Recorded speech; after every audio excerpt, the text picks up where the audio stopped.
ब्रह्ममुरारिसुरार्चितलिङ्गं निर्मलभासितशोभितलिङ्गम् जन्मजदुःखविनाशकलिङ्गं तत्प्रणमामि सदा शिवलिङ्गम् देवमुनिप्रवरार्चितलिङ्गं कामदहनकरुणाकरलिङ्गम् रावणदर्पविनाशनलिङ्गं तत्प्रणमामि सदा शिवलिङ्गम् सर्वसुगन्धसुलेपितलिङ्गं बुद्धिविवर्धनकारणलिङ्गं सिद्धसुरासुरवन्दितलिङ्गं तत्प्रणमामि सदा शिवलिङ्गम् कनकमहामणिभूषितलिङ्गं फणिपतिवेष्टितशोभितलिङ्गम् दक्षसुयज्ञविनाशनलिङ्गं तत्प्रणमामि सदा शिवलिङ्गम् कुङ्कुमचन्दनलेपितलिङ्गं पङ्कजहारसुशोभितलिङ्गम् सञ्चितपापविनाशनलिङ्गं तत्प्रणमामि सदा शिवलिङ्गम्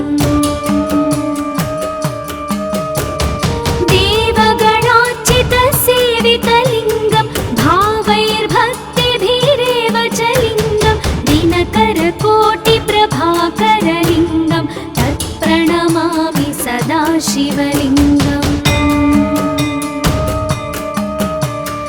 अष्टदलोपरिवेष्टितलिङ्गं सर्वसमुद्भवकारणलिङ्गम् अष्टदरिद्रविनाशनलिङ्गं तत्प्रणमामि सदा शिवलिङ्गम् सुरगुरुसुरवरपूजितलिङ्गं सुरवनपुष्पसदार्चितलिङ्गम् परात्परं परमात्मकलिङ्गं तत्प्रणमामि सदा शिवलिङ्गम् तत्प्रणमामि सदा शिवलिङ्गम् तत्प्रणमामि सदा शिवलिङ्गम् लिङ्गाष्टकमिदं पुण्यं यः पठेत् शिवसन्निधौ शिवलोकमवाप्नोति शिवेन सह मोदते।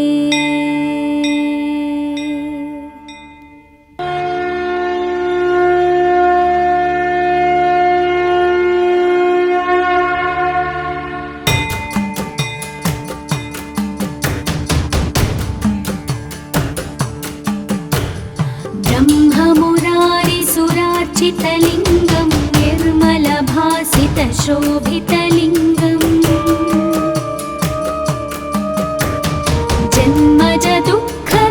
जन्मजदुःखविनाशकलिङ्गं तत्प्रणमामि सदा शिवलिङ्गम् देवमुनिप्रवरार्चितलिङ्गं कामदहनकरुणाकरलिङ्गम् रावणदर्पविनाशनलिङ्गं तत्प्रणमामि सदा शिवलिङ्गम्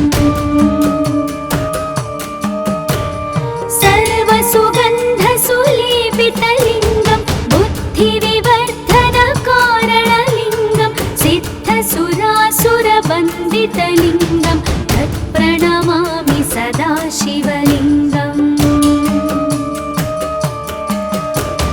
कनकमहामणिभूषितलिङ्गं फणिपतिवेष्टितशोभितलिङ्गम्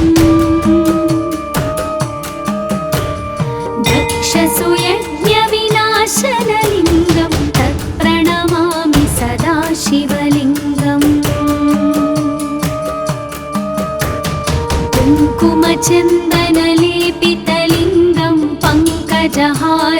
शोभितलिङ्गम्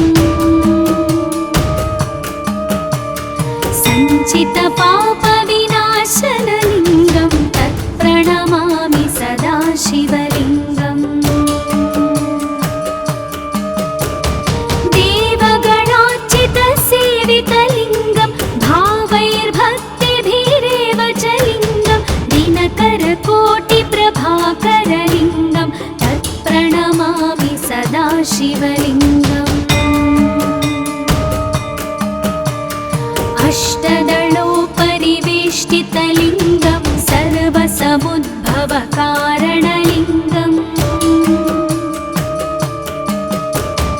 अष्टदरिद्रविनाशनलिङ्गं तत्प्रणमामि सदा शिवलिङ्गम् सुरगुरुसुरवरपूजितलिङ्गं सुरवनपुष्पसदार्चितलिङ्गम्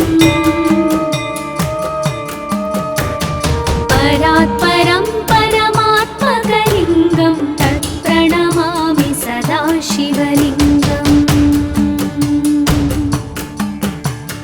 तत्प्रणमामि सदा शिवलिङ्गम् तत्प्रणमामि सदा शिवलिङ्गम् लिङ्गाष्टकमिदं पुण्यं यः पठेत् शिवसन्निधौ शिवलोकमवाप्नोति शिवेन सह मोदते। ॐ नमः शिवाय।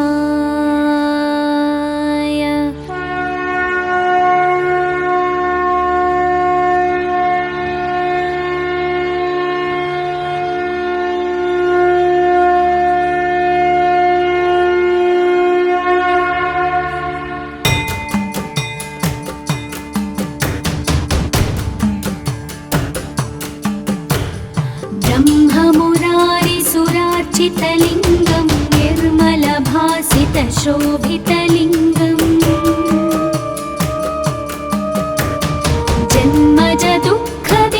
जन्मजदुःखविनाशकलिङ्गं तत्प्रणमामि सदा शिवलिङ्गम् देवमुनिप्रवरार्चितलिङ्गं कामदहनकरुणाकरलिङ्गम् रावणदर्पविनाशनलिङ्गं तत्प्रणमामि सदा शिवलिङ्गम् सर्वसुगन्धसुलेपितलिङ्गं बुद्धिविवर्धनकारणलिङ्गं सिद्धसुरासुरवन्दितलिङ्गं तत्प्रणमामि सदा शिवलिङ्गम् कनकमहामणिभूषितलिङ्गं मणिपतिवेष्टितशोभितलिङ्गम् दक्षसुयज्ञविनाशनलिङ्गं तत्प्रणमामि सदा शिवलिङ्गम् कुङ्कुमचन्दनलेपितलिङ्गं पङ्कजहारसुशोभितलिङ्गम् सञ्चितपापविनाशनलिङ्गं तत्प्रणमामि सदा शिवलिङ्गम् देवगणार्चितसेवितलिङ्गं भावैर्भक्तिभिरेव च लिङ्गं दिनकरकोटिप्रभाकरलिङ्गं तत्प्रणमामि सदा शिवलिङ्गम् अष्टदलोपरिवेष्टितलिङ्गं सर्वसमुद्भवकारणलिङ्गम्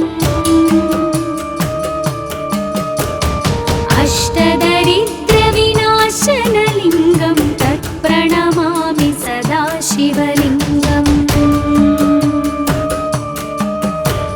सुरगुरुसुरवरपूजितलिङ्गं सुरवनपुष्पसदार्चितलिङ्गम्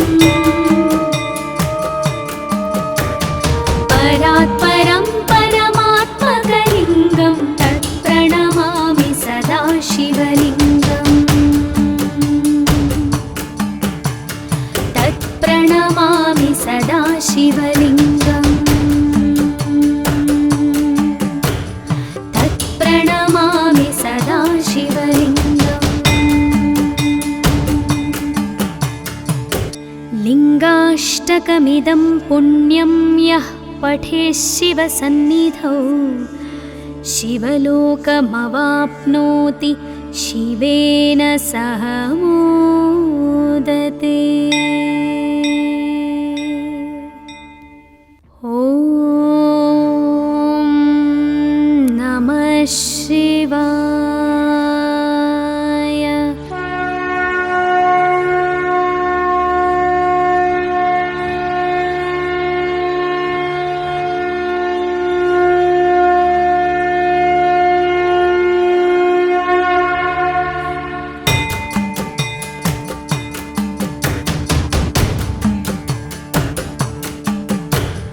ब्रह्ममुरारिसुरार्चितलिङ्गं निर्मलभासितशोभितलिङ्गम्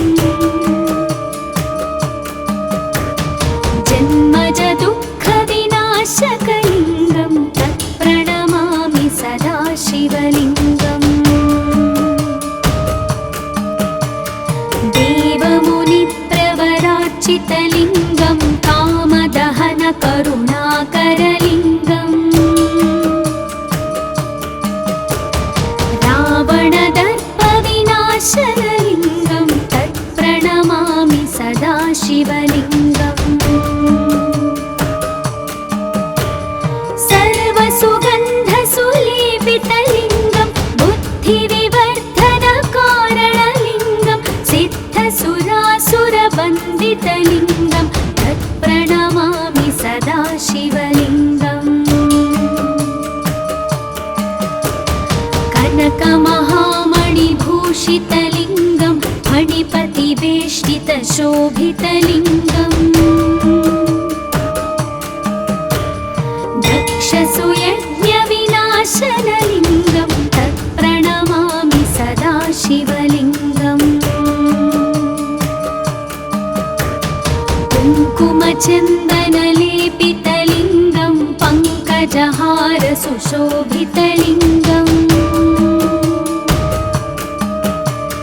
सञ्चितपापविनाशनलिङ्गं तत्प्रणमामि सदा शिवलिङ्गम्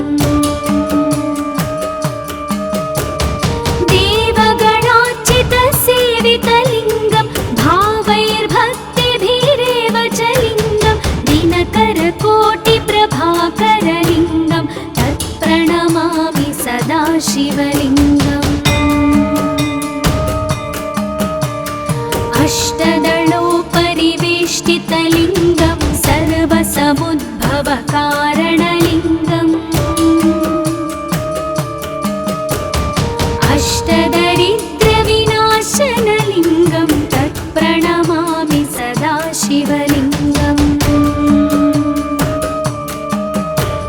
सुरगुरुसुरवरपूजितलिङ्गं सुरवनपुष्पसदार्चितलिङ्गम् परात् परं परमात्मकलिङ्गं तत्प्रणमामि सदा शिवलिङ्गम् तत्प्रणमामि सदा शिवलिङ्गम् तत्प्रणमामि सदा शिवलिङ्गम् लिङ्गाष्टकमिदं पुण्यं यः पठेत् शिवसन्निधौ शिवलोकमवाप्नोति शिवेन सह मोदते। ॐ नमः शिवाय।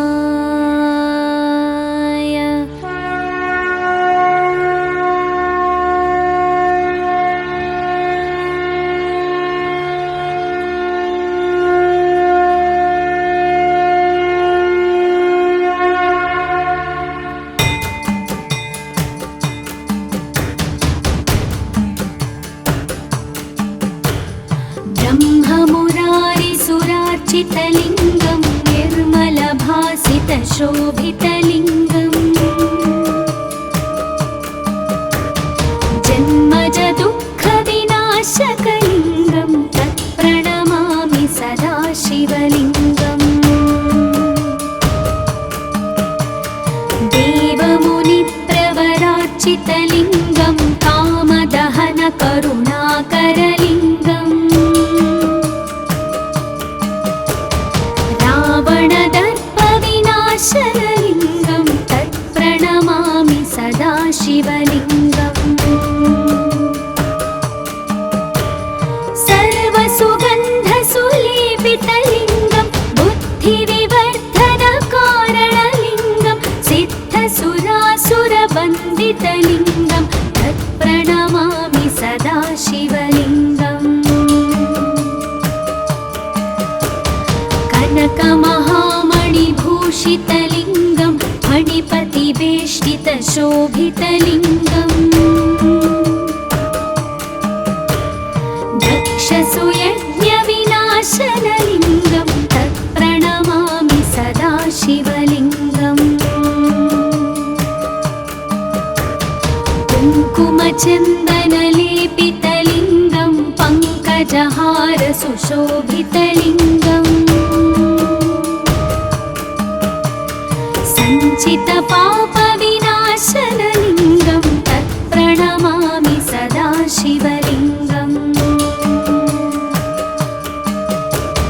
देवगणार्चितसेवितलिङ्गं भावैर्भक्तिभिरेव च लिङ्गं दिनकरकोटिप्रभाकरलिङ्गं तत्प्रणमामि सदा शिवलिङ्गम् अष्टदलोपरिवेष्टितलिङ्गं सर्वसमुद्भवकारणलिङ्गम् अष्टदरिद्रविनाशनलिङ्गं तत्प्रणमामि सदा शिवलिङ्गम् सुरगुरुसुरवरपूजितलिङ्गं सुरवनपुष्पसदार्चितलिङ्गम् परात्परं परमात्मकलिङ्गं तत्प्रणमामि सदा शिवलिङ्गम् तत्प्रणमामि सदा शिवलिङ्गम् तत्प्रणमामि सदा शिवलिङ्गम् लिङ्गाष्टकमिदं पुण्यं यः पठेत् शिवसन्निधौ शिवलोकमवाप्नोति शिवेन सह मोदते। ॐ नमः शिवाय।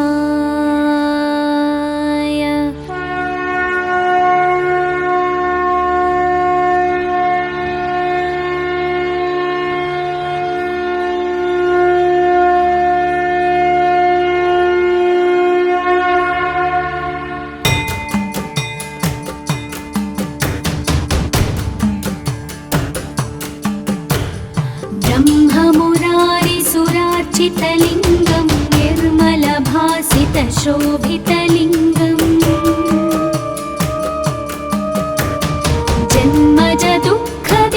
जन्मजदुःखविनाशकलिङ्गं तत्प्रणमामि सदा शिवलिङ्गम् देवमुनिप्रवरार्चितलिङ्गं कामदहनकरुणाकरलिङ्गम् रावणदर्पविनाशनलिङ्गं तत्प्रणमामि सदा शिवलिङ्गम् सर्वसुगन्धसुलेपितलिङ्गं बुद्धिविवर्धनकारणलिङ्गं सिद्धसुरासुरवन्दितलिङ्गं तत्प्रणमामि सदा शिवलिङ्गम् कनकमहामणिभूषितलिङ्गं फणिपतिवेष्टितशोभितलिङ्गम् दक्षसुयज्ञविनाशनलिङ्गं तत्प्रणमामि सदा शिवलिङ्गम् कुङ्कुमचन्दनलेपितलिङ्गं पङ्कजहारसुशोभितलिङ्गम् सञ्चितपापविनाशनलिङ्गं तत्प्रणमामि सदा शिवलिङ्गम्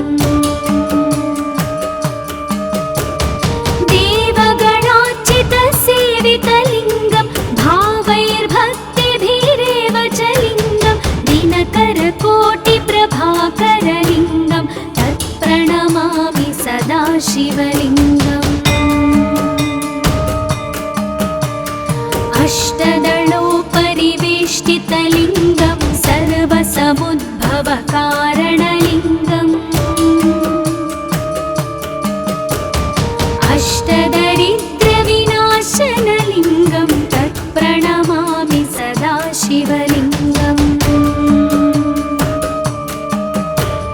सुरगुरुसुरवरपूजितलिङ्गं सुरवनपुष्पसदार्चितलिङ्गम् परात्परं परमात्मकलिङ्गं तत्प्रणमामि सदा शिवलिङ्गम् तत्प्रणमामि सदा शिवलिङ्गम् तत्प्रणमामि सदा शिवलिङ्गम् लिङ्गाष्टकमिदं पुण्यं यः पठेत् शिवसन्निधौ शिवलोकमवाप्नोति शिवेन सह मोदते। ॐ नमः शिवाय।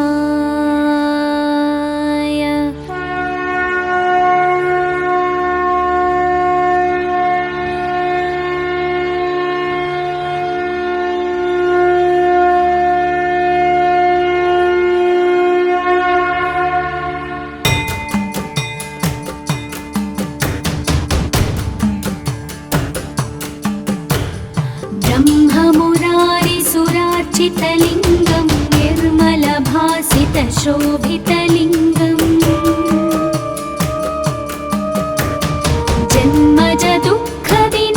जन्मजदुःखविनाशकलिङ्गं तत्प्रणमामि सदा शिवलिङ्गम् देवमुनिप्रवरार्चितलिङ्गं कामदहनकरुणाकरलिङ्गम् रावणदर्पविनाशनलिङ्गं तत्प्रणमामि सदा शिवलिङ्गम् सर्वसुगन्धसुलेपितलिङ्गं बुद्धिविवर्धनकारणलिङ्गं सिद्धसुरासुरवन्दितलिङ्गं तत्प्रणमामि सदा शिवलिङ्गम् कनकमहामणिभूषितलिङ्गं फणिपतिवेष्टितशोभितलिङ्गम् दक्षसुयज्ञविनाशनलिङ्गं तत्प्रणमामि सदा शिवलिङ्गम् कुङ्कुमचन्दनलेपितलिङ्गं पङ्कजहारसुशोभितलिङ्गम्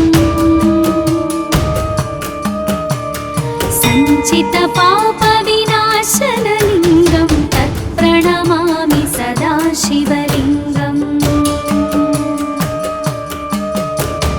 देवगणार्चितसेवितलिङ्गं भावैर्भक्तिभिरेव च लिङ्गं दिनकरकोटिप्रभाकरलिङ्गं तत्प्रणमामि सदा शिवलिङ्गम्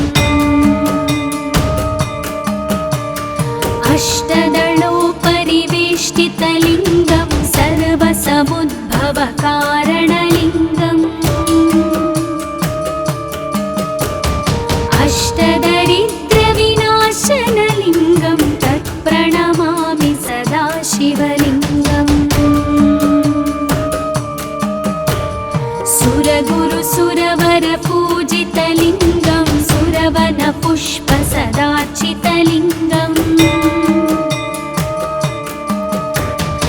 परात् परं परमात्मकलिङ्गं तत्प्रणमामि सदा शिवलिङ्गम् तत्प्रणमामि सदा शिवलिङ्गम्